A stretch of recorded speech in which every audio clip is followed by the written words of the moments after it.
Probably like shirts, and then maybe even a point-based system in which if you go to a certain amount of meetings, you can earn, I don't know, something slightly. Right. So are those the same things that would keep you in the program, you think? Do those things would keep you in the program, like food, a point system, and... I think kind of outlining what, like, a person would get, like, straight up if you say, like, faculty connections. Like, I think if you, like, kind of make aware the goals. Gotcha. Because, like, I knew, like, the first time I got on campus, like, I was going to be, like, friends with my chemistry teacher and my health teacher. Because, like, I knew what I wanted was the letters of recommendation. So I think telling people straight up what they get really helps. Makes sense. Okay. Oh yeah. So what made you participate in this focus group? Like, so why are you here? Like, what got you to participate? Because there was different levels. Like, I think we sent out an email originally, and then afterwards we sent a follow-up email to like fill out the doodle poll, and then afterwards it was like, hey, sign up for a.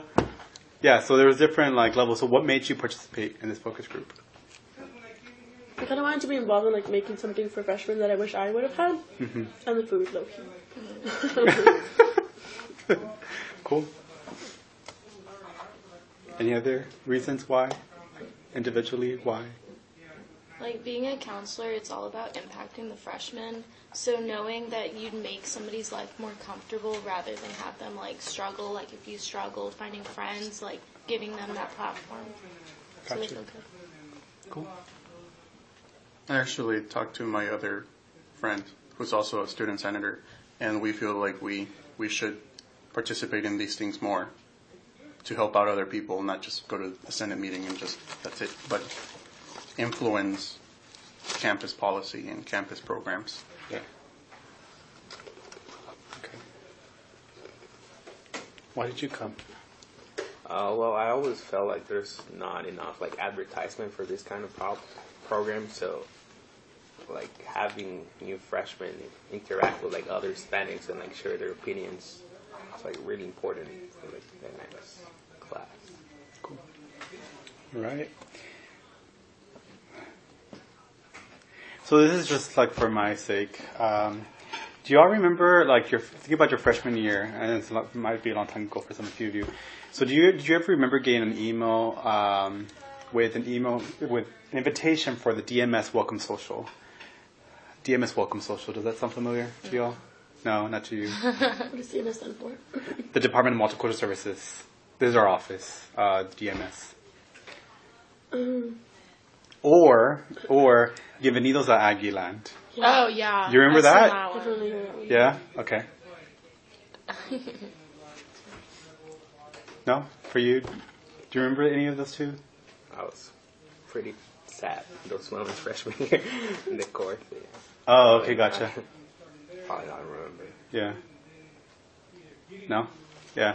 So every year we have, and I don't know how it's going to continue in the future, but like since I've been here actually, the DMS Welcome Social has existed. So it's where we have a welcoming event to all like freshmen, specifically underrepresented groups, so Black, Asian, Hispanic groups, to be, and also Native American. But there's not a big Native American population here, but yeah, we invite them to this welcome social, and essentially they get to see a lot of multicultural organizations that they can be a part of, and then the Bienvenidos a Aguiland, one of the groups I advise, HPC, the Hispanic President's Council, they host that, and they have a lot of Latino organizations come. It's kind of like a mini MSC open house, but they also have performances, stuff like that, like at the very beginning of the year. When is that?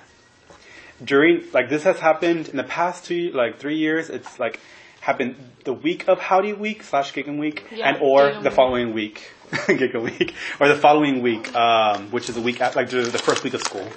I think last year was the first year we did it during Howdy Week, Welcome Week, whatever. And then the following week, the past 2 other years, so we've had it the first week of school. I think I went to that. I think I did. I think it's good doing it during Gig'em Week because that's when all the freshmen are like exploring and not doing their classes. Yeah. Mm-hmm. But for you, not because you were the core. No. Yeah. Oh, darn. Gotcha. I'm not saying I wasn't discounting you, but it's just like for him, it might not have been. Yeah, the core. Yeah. When would be an opportune time for the Like core to in do week. things? Oh, Not what? like, not like before classes, but after. After. Oh, Okay, okay. gotcha. I see you. Yeah. Interesting. Cool. Do you all have any other questions or thoughts or anything, things that you would want to add, like that you were thinking about? Like, oh, I forgot to say this. Because that's the end of my formal questions. Or a question you thought I was going to ask and I didn't. I feel like I'm interviewing you now.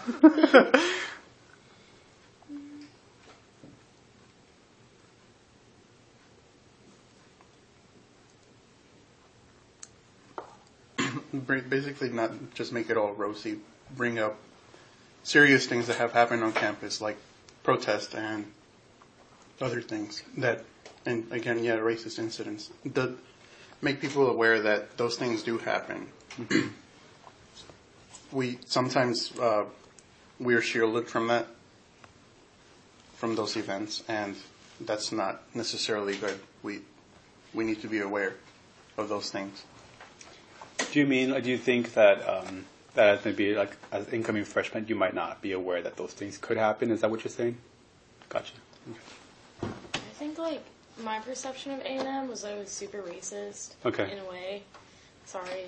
But like maybe kind of like introducing that it doesn't happen to like a bad scale. Yeah. You know, because I really thought A&M was super all white, like, and then I see like more minorities than I've usually been accustomed to. Gotcha. So it sounds like there might be different perspectives. Like some freshmen might be coming in thinking like, oh, A&M, like I connect there. There's other people that look like me, or they might be like, oh, super racist. Like, let me prepare myself for. Gotcha. Okay. I had the opposite experience.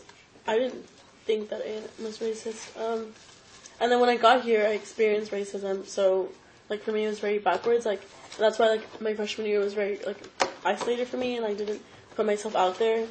And, like, I just felt less than here. And, like, I think something like this would help increase, like, even your self-esteem, like, and how you see A&M. Because, like, I had a very backwards experience. Gotcha. Cool. I think what he said is very true. And, like, I think, like, no offense, but I think sometimes, like, faculty, like, wants to discourage you from doing things like that and, like protesting and stuff is because, like, obviously people don't want that to be happening here on campus, but, like, I think it's important to know that it's okay to, like, voice your opinion, because I've been a part of all of those protests, and, like, it doesn't always change things, but sometimes it just makes you feel better to know that you, like, got to say something, and, like, your voice matters, and that you're, like, using your right as a citizen. So. That's cool. I'm not a faculty, but it's okay. We're just staff here in this office. But yeah, okay, cool. So thank you so much. One of the things I was going to ask was, so this, like, we're working really hard on trying to figure this out for it to jumpstart in this fall. So if this program existed, would you all have any interest in being directly connected to it or being involved with it? So yes. Okay, cool. So I'll send you more emails about that. But some wrap-up items. Thank you for participating. I really appreciate you all. Like I said, what you all say in here is valuable for our process. I will personally, Cruz, will be sending you an email with a transcription of this particular focus group. So what I want you to do is, once you see my email and see that transcription, look at it and see if everything that was talked about here was captured. If you said something and you're like, well, I said that, but I really meant this, like, feel free to give me that feedback. And the giveaway winner. So I still haven't really figured out how we're going to do that. We're probably going to do like a randomized drawing. I don't know how I'm going to communicate it back, but if you win, fantastic. But I think regardless, I'll communicate that there's a winner. So if you didn't get like an email, just so you know, that's how it goes. And the other thing is, so having you all be part of this is definitely helpful. And we're having people fill these out, interview release forms, to acknowledge the fact that you did participate, and any information that you provide to us will be helpful in establishing the program. So if you can fill this out, this would be awesome. Here's some pens. I don't know. Hopefully they work. And if you want to keep them, you can.